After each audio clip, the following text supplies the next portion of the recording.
CRT police और थाना sector 63 की संयुक्त कार्रवाई में एक यूएस सिटीजन से ठगी करने वाले कॉल सेंटर का पर्दाफाश हुआ है। इसमें टोटल 76 लोगों की गिरफ्तारी सुनिश्चित की गई है और इसमें 4 जो मुख्य संचालक हैं इस कॉल सेंटर के, उनकी भी गिरफ्तारी सुनिश्चित की गई। इसमें टोटल 76 में 9 महिलाएं हैं और अन्य पुरुष शामिल हैं। इन लोगों का मेन मॉडस ऑपरेंडी ये रहता था कि पहले ये लोग पैसे देकर ईमेल ब्लास्टिंग करवाते थे। ईमेल ब्लास्टिंग का मतलब होता है कि ये लोग 10,000 लोगों को एक साथ ईमेल कराते थे और उसका ये लोग फिक्स्ड अमाउंट एक पर्टिकुलर पर्सन को देते थे। ईमेल ब्लास्ट होने के बाद जब उसमें बग का मैसेज लिख के आता था, यानी कि जब यूजर्स को पता लगता था कि उनके कंप्यूटर में कोई समस्या है और जब उस लिंक पर क्लिक करते थे तो एक ब्लू कलर की स्क्रीन आ जाती थी और स्क्रीन पर लिख के आता था कि कृपया इन नंबरों को कॉल करें अपनी समस्या का समाधान करने के लिए। जब यूएस के सिटीजन इस नंबर पर कॉल करते थे तो कॉल इस कॉल सेंटर पर लैंड होती थी जहाँ पर दबिश दी गई और जिन लोगों को अरेस्ट किया गया। जब ये लोग खुद को माइक्रोसॉफ्ट के रिप्रेजेंटेटिव होकर ये लोग बग दूर करते थे तो उन लोगों का रिमोट एक्सेस ले लेते थे और उनके द्वारा जनरली $99 के मल्टीपल्स में ये लोग पेमेंट रिसीव कर लेते थे। ये पेमेंट जनरली ये लोग गिफ्ट कार्ड के माध्यम से रिसीव करते थे और ये लोग मंडे टू फ्राइडे रात में लगभग 8 बजे से लेकर सुबह तक जो यूएस की टाइमिंग होते थे उस हिसाब से ये लोग काम करते थे और उस टाइम पे ये लोग जो बग का मेल करने के बाद जो कॉल रिसीव होती थी उस कॉल को रिसीव करते थे।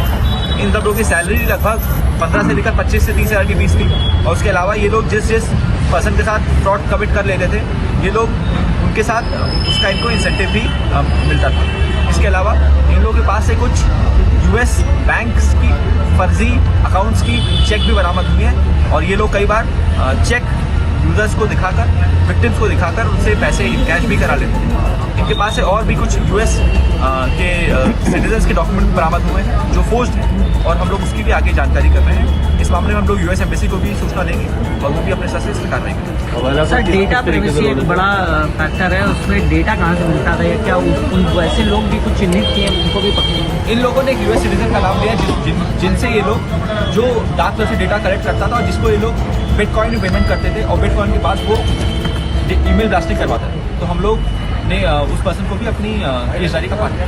अब तक कितने ठगी कर चुके हैं? ये लोग लाखों रुपए की ठगी, करोड़ों रुपए की ठगी अब तक लोगों के साथ कर चुके हैं। इसके जो मेन मास्टरमाइंड्स हैं जिसका नाम करुणाल रे है, सादिक है, सौरभ राजपूत है, ये लोग मूल रूप से गुजरात के पास के रहने वाले हैं और पहले भी गुजरात पुलिस के द्वारा भी इसी तरह के अपराधों में ये लोग गिर जाते हैं। इन लोगों ने हायरिंग ये जो 74-75 लोग इन्होंने हायर कर रखे थे, ये लोग इन्होंने अलग अलग जगह से हायर किए थे, परंतु ये लोग ऐसे लोग को हायर करते थे जिनका बात करने का एसेंट, बात करने का तरीका थोड़ा यूएस सिटीजन या अमेरिकन एसेंट में है। तो कितने लोगों को ठग चुके होंगे लगभग? ये लोग अब तक सैकड़ों हजारों लोगों ने। सर, कब से चल रहा है कॉल सेंटर? ये यहाँ पे करीब 1-1.5 महीने से चल रहा है। इसमें कोई आरोपी ऐसा भी है जो विदेश में पढ़ाई करके आया है? इसमें ये लोग जो पेमेंट्स देते थे वो कैश कार्ड के माध्यम से लेते थे और कैश कार्ड्स अपने कैश कराने के लिए लोग हवाला एजेंट्स के माध्यम से जो यूएस डॉलर में लोग कैश कार्ड्स को कैश कराते थे और उसके बाद हवाला के माध्यम से लोग इंडियन रुपी पे पेमेंट लेते थे। ये हवाला वाले एंगल से अपनी जांच बिल्कुल, हवाला में भी हम लोगों के पास इनके